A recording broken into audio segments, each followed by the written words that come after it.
big curveball. I actually think the next 2 or 3 years is going to be a downtime for social media.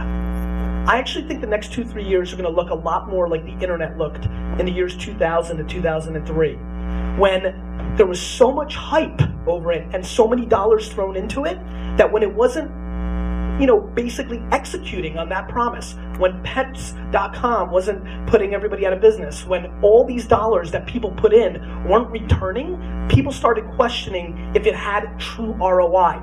I think a lot of people here are on the younger side, but I think we can all remember people literally thought that the internet was a fad because Wall Street collapsed internet stock. Truly did. And what happened in 2000 and 2003 was the most fascinating thing, in my opinion, of the maturity of the internet itself. Here's what happened. In those 3 years, Blockbuster had a meeting. And they decided that Netflix wasn't a big deal or a concern, because everything they've seen from the street told them that the internet was a fad. And this is what happens when you put 10 68-year-old white dudes in a room together. They all look at each other and go, I don't know anybody who uses this. No shit, you're old. So they decided it wasn't a factor. And 7 years later, those decisions put them completely out of business. Not kind of out of business, not slower returns under dividends. There is no Blockbuster. They're put out of business, and there's no excuse to why they couldn't have been Netflix. You know what else happened? One of this store's competitor, Borders, decided that in that 3-year window that the internet was a fad, that it wasn't important. And they decided it was so not important that they would give Amazon their infrastructure, that Amazon would fulfill for them. Very quickly, I don't know if you guys heard, but Borders is not doing so well anymore. Those decisions hurt them. In the course of the next 36 months, whether you're an entrepreneur or you're a big business, plenty of people are going to decide that social media's ROI does not exist. Those people are going to think that because they're A, students and have no feel for where the world's going, or because they're making decisions based on what's best for their career. What VaynerMedia has done for me over the last couple of years, a company I started with my brother AJ a couple of years ago, is it has allowed me to see the inside of corporate America. And what I've learned is very interesting. I've been thinking about this. I almost made a video today in this hectic day for my blog, and a lot of you that follow me I haven't been doing a lot of videos, but I was so inspired. I even thought maybe this is a book in itself, but I'm going to share it with you guys because I love you. What hit me as I was thinking about how corporate America, and a lot of, not only corporate America, by the way, even entrepreneurs, and I see a bunch of people in the room I know, how people make their decisions about business. I literally started saying, are people really that stupid? It's impossible. I mean, how can you live and not understand that people's heads are down, mobile, iPad? How do you live in this world and not understand what I'm talking about? How do I walk into a room and say, things are changing? No, they're not. What are you talking about? Like, how is that possible? And then I started understanding, wait a minute. People aren't making decisions based on what's in the best interest of the business. And that made me think about something that's pretty emotional for me. My dad and I had a hard time for the last 5 or 6 years. I'm in a much better place emotionally lately because him and I are getting along better, mainly because we're not in the same business. And then I started reverse engineering why. And the reason why is that for as much as my dad and I love each other, and I've been on public record my whole life saying that the reason my dad and I worked was because we loved each other more than the business, right? And that is true ultimately.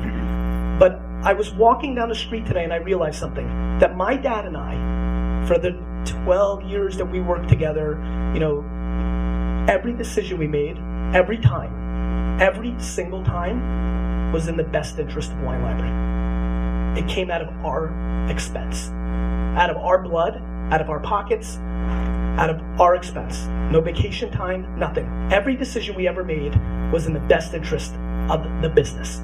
Whatever was good to build the Wine Library brand was going to be the decision. Not more time at home, not more money in our bank, not more games to go to, not more fun. Wine Library. And what I've realized very quickly is that is not how anybody else makes decisions for the most part. That in corporate America, the reason so many people are making these bad decisions is because they live in a conservative company, and if they were to support something this radical and it didn't work, they wouldn't be on the fast track to become CMO. That people are making personal decisions. The reason some startups aren't working is because people want to play Nintendo Wii and ping pong and drink beers, and they want to put in the work or the effort, or that their entire strategy is about, this is the last 58 pitches that I've gotten from startups. Hey Gary, really excited. Here's our business.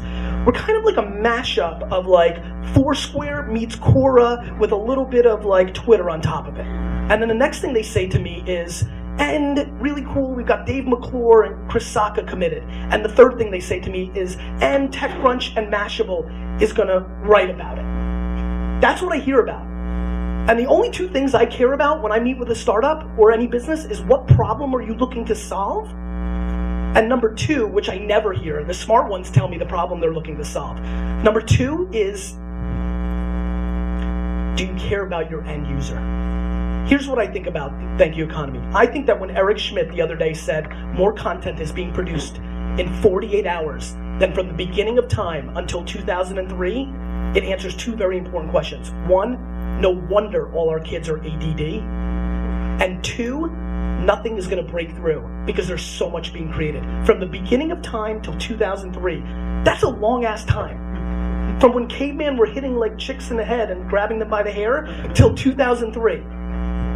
And now every 48 hours, that much content is being produced. Nothing can break through. It's difficult. And the only thing, in my opinion, that's going to break through on a corporate level and on an entrepreneur level is intent.